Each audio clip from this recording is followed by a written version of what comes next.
All right, Wisconsin and Indiana, Big Ten action. We've got Wisconsin, 9.5 point road favorites, 45 and a half being the total here in this game. I want to this is a fascinating game. Braden Locke, of course, is the quarterback for Wisconsin now with Tanner Mordecai injured. And he was really bad for most of that game against Illinois. And then all of a sudden in the fourth quarter, he got on a run, he got on a roll. And the next thing you know, he's leading Wisconsin to a comeback win against Illinois in that game. And I was like, wow, he really turned it on in the fourth quarter. But was that a mirage or was that a sign of things to come? I thought last week, really good defense you're facing, Ohio State. He was all right. It was not going to be easy for him. Like he's only making his second start, and Ohio State's got an excellent defense this year. We know that. But he kept his team in the game.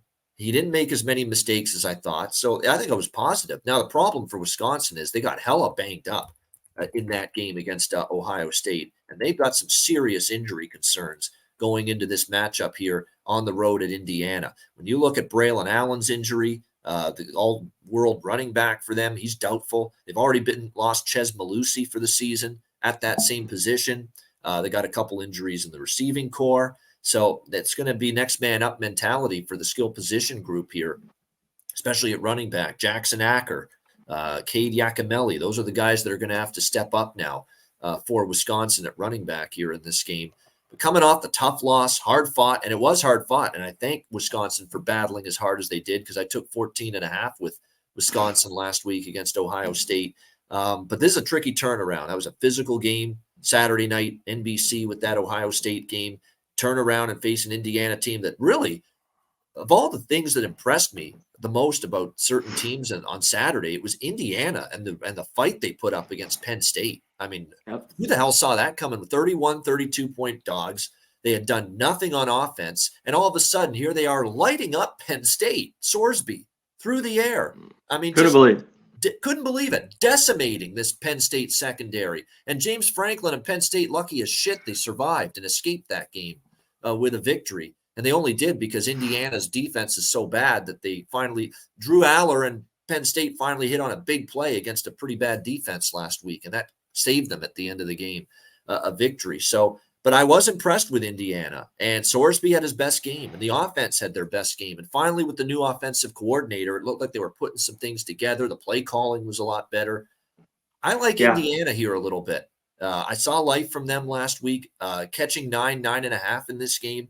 I definitely lean to the Hoosiers as home underdogs. And this total is going up from 44 to 45. We've got an injury situation at running back. Braden Locke is getting better, I think, slowly for Wisconsin. I think they're going to have to throw the ball a little bit more because of the injuries. On the flip side, Indiana finally had a breakthrough offensively on the road against Penn State, which we thought was a really good defense. And there's Indiana putting up numbers against them.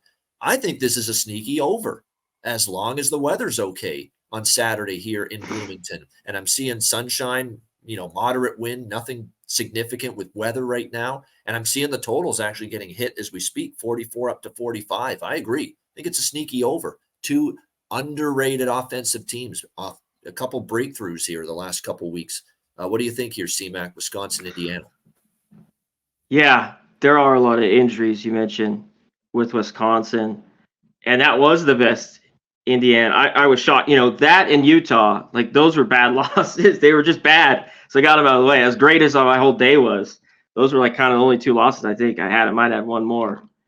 And yeah, I couldn't believe how Sorsby was just throwing it all over the yard on Penn State, just early and often. I was taken aback. I'm like, where's this team been all year long? I get it, Conor, with Penn State. They were coming off the Ohio State loss, maybe a little hangover there. I get that. But still, I mean, you got to give I thought they'd be better.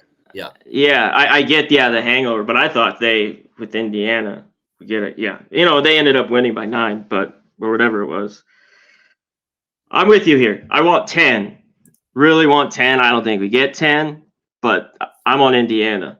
I like what I've seen. And I think the play calling, even in the Penn State loss or the Michigan game with Indiana before that, like the plays were starting to change. They were at least making some trick plays, doing some stuff where I hadn't seen from that offense in Indiana.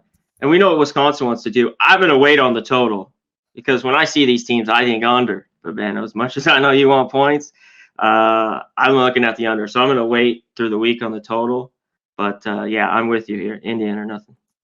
And look, I'm no Rod Carey fan from a head coaching standpoint. I never loved him at Northern Illinois, never loved him at Temple, but he's the OC now here at Indiana, and I got to give him credit. He did a nice job with the play calling last week, and maybe he's just one of those. We see these all the time, guys that are just better coordinators than head coaches, and that might be the case here with Rod Carey here, who's now the OC for Indiana right now.